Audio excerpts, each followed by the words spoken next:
collaboration was proposed. So these are the just summary of these papers. In these papers, there were actually the problems were accuracy, new flow-based DDoS attacks, major concern, more recent, more efficient, reliable, and robust solution to handle DDoS attacks, attack diversity as major, as most of the data set for detecting DDoS attack do not contain most recent pattern. Actually, one of the main issue is the traffic, how we can detect that it is DDoS attack. For that, we have to generate the attack traffic or normal traffic.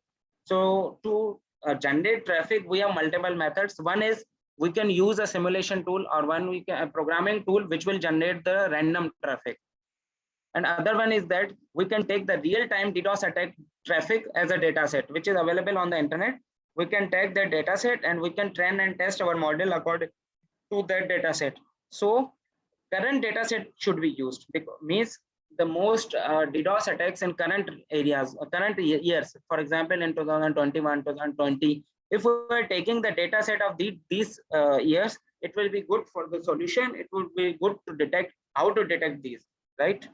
So current data set is also is a challenge, because this is a private or secret information which normally organizations do not reveal on the internet, right? So to find the actual data set is also a problem, right? The solutions provided were author proposed DDoS attack on SDN. IDS solution was proposed. IDS is intrusion detection system.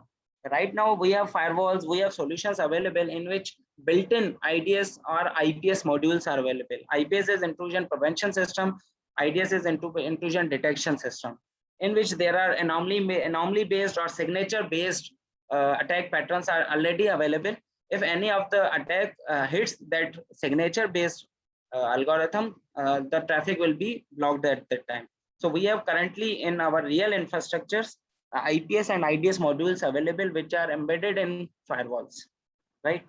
The methodology used were POC application has been built, KPCA SVM model, support vector machine learning model was proposed. Author presented research challenges and gaps, and there were few research review papers were also discussed in these papers. So these are also, since the time is, I think we have 5 to 8 minutes, so I will try to cover faster. These are also the different research papers in which deep CNN ensemble framework was used, paper was used, KNN based algorithms were proposed, entropy based algorithm was proposed, right? Now coming towards the last of the 5 papers, there was a solution problems was DDoS attack mitigation and in SDN cloud computing networks, how to detect DDoS attack and run normal operation during network.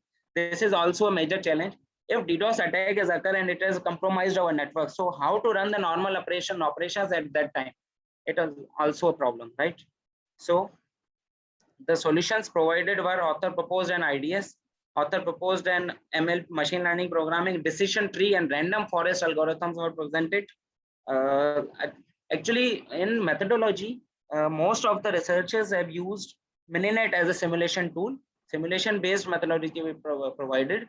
In simulation, there are multiple type of controllers. For example, we have POX controller, we have NOx controller, we have open daylight controller, we have floodlight controller. There are different controllers. There are major disadvantages and advantages of each of the controller. So